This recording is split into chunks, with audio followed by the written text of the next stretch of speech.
Hello everyone, welcome back to my YouTube channel. ಈ video ಬಂದುಬಿಟ್ಟು ಮಾಲೂರಿನ ಜಾತ್ರೆ ಬ್ಲಾಗ್ ಆಗಿರುತ್ತೆ. ನಾನು ಹೋಗಿದ್ದು ಗುರುವಾರ ಹಸಿ ಕರಗ ಇರುತ್ತೆ.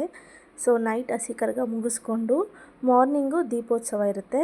ಹಾಗಾಗಿ ನೈಟೇ ಇಲ್ಲಿ ರಂಗೋಲಿ ಎಲ್ಲನೂ ಬಿಡಿಸ್ಬಿಟ್ಟಿದ್ದೀವಿ.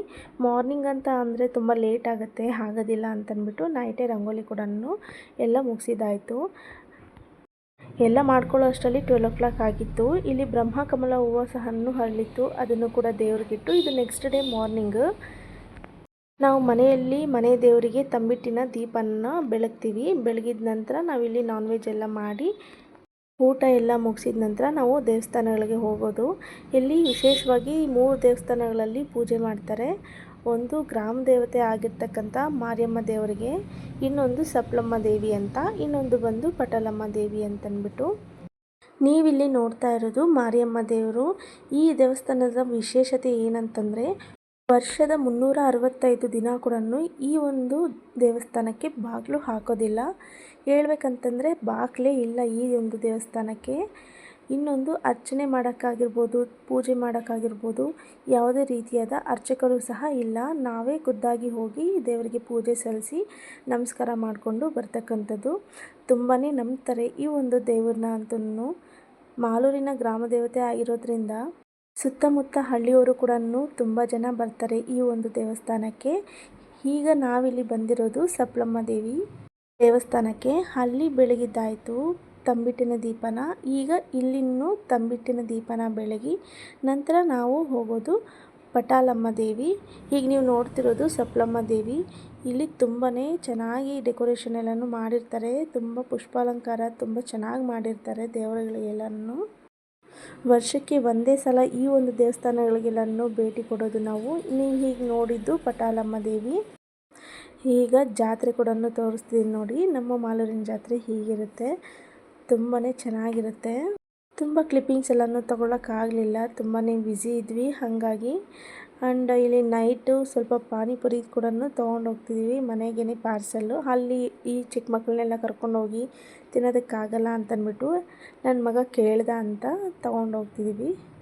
ಊಟ ಹಾಕ್ಕೊಟ್ರೆ ಇಷ್ಟೊಂದು ನೀಟಾಗಿ ತಿಂತಾರೋ ಇಲ್ವೋ ಗೊತ್ತಿಲ್ಲ, ಬಟ್ ಸ್ನ್ಯಾಕ್ಸ್ ಹಾಕ್ಕೊಟ್ರಂತೂ ನೀಟಾಗಿ ಕೂತ್ಕೊಂಡು ಅವರಷ್ಟಕ್ಕೆ ಅವರೇ ತಿಂತಾರೆ.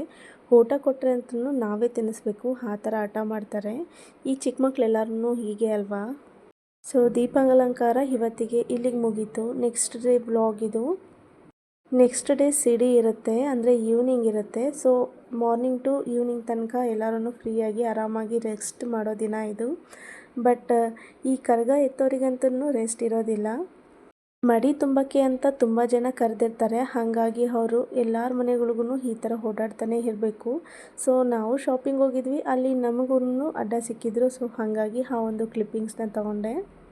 ಆ್ಯಂಡ್ ಫೈನಲಿ ಕರಗ ಭಾನುವಾರ ಅಂದರೆ ನಾಳೆ, ಶುಕ್ರವಾರ ದೀಪೋತ್ಸವ, ಶನಿವಾರ ಸಿಡಿ ಇರುತ್ತೆ. ನಾವು ಹೋಗಲಿಲ್ಲ ಸಿಡಿ ನೋಡೋದಕ್ಕಂತೂ. ಬಟ್ ನೆಕ್ಸ್ಟ್ ಡೇನೂ ಇರುತ್ತೆ ಭಾನುವಾರನೂ.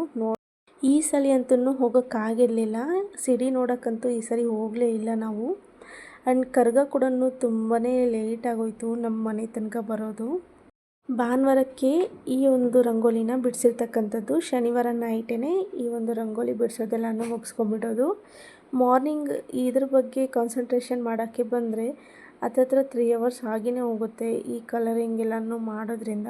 ಹಾಗಾಗಿ ಆರಾಮಾಗಿ ನೈಟೇ ಮುಗಿಸ್ಕೊಂಬಿಡೋಣ ಅಂತ ನೈಟೇ ಮುಗಿಸ್ಕೊಂಡಿದ್ದು.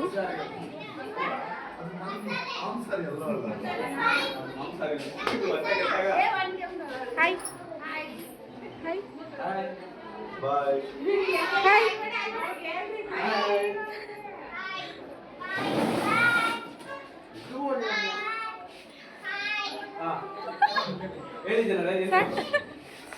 ಸೊ ಇದು ಬಂದು ಸಂಡೇ ಈವ್ನಿಂಗು, ಅಂದರೆ ನೈಟ್ ಆಗೋಗಿತ್ತು. ಕರಗ ಬರೋದು ನಮ್ಮ ಮನೆ ಹತ್ರ 1:30 ಆಗ್ತಿತ್ತು. ಹಾಗಾಗಿ ಅಷ್ಟರಲ್ಲಿನೇ ಒಂದು ರೌಂಡ್ ಜಾತ್ರೆಗೆ ಹೋಗಿ ಬರೋಣ ಅಂತ ಅಂದ್ಬಿಟ್ಟು ಬಂದಿದ್ವಿ. ಅಲ್ಲಿ ನಮ್ಮ ಅಕ್ಕ ಅವರು ಎಲ್ಲರೂ ಸಿಕ್ಕಿದ್ರು. ಸೊ ಅವ್ರ ಜೊತೆ ಹಾಗೆ ಪಾನಿಪುರಿ ತಿಂದ್ಕೊಂಡು ಸ್ವಲ್ಪ ಹೊತ್ತು ಟೈಮ್ ಸ್ಪೆಂಡ್ ಮಾಡಿ ಮತ್ತೆ ಅವರು ಹೊರಟರು, ನಾವು ಕೂಡ ಹೊರಟು ಜಾತ್ರೆ ಒಳಗೆ ಬಂದ್ವಿ. ಅವರು ಜಾತ್ರೆ ಎಲ್ಲನೂ ನೋಡಿ ರಿಟರ್ನ್ ಆಗ್ತಿದ್ದಿದ್ದು. ಸೊ ಹಾಗಾಗಿ ಅವರು ಮನೆಗೆ ಹೋದರು, ನಾವು ಜಾತ್ರೆ ಒಳಗಡೆ ಬಂದ್ವಿ.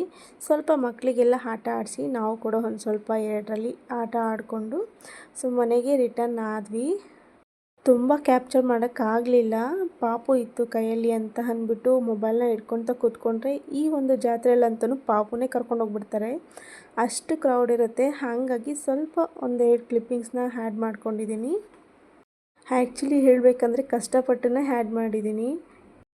ಮಕ್ಕಳಿದ್ದಿದ್ದರಿಂದ ವಿಡಿಯೋ ಮಾಡೋಕ್ಕಂತೂ ಸಾಧ್ಯನೇ ಆಗಲಿಲ್ಲ. ಸೊ ಇದು ಕರಗ ಬರುತ್ತೆ ಅಂತ ವೆಯ್ಟ್ ಮಾಡಿಕೊಂಡು ಕೂತಿದ್ದೀವಿ.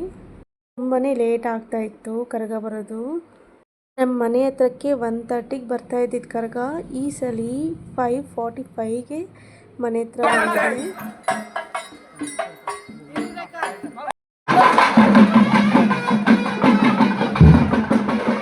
ಕರಗ ಮುಗಿಸ್ಕೊಂಡು ಇಲ್ಲಿ ರೋಣೂರಿಗೆ ಬಂದಿದ್ವಿ. ಇಲ್ಲಿ ತೇರಿತ್ತು, ಇದನ್ನು ಕೂಡ ನೋಡಿ ಮತ್ತೆ ರಿಟರ್ನ್ ಆಗಿದ್ದು.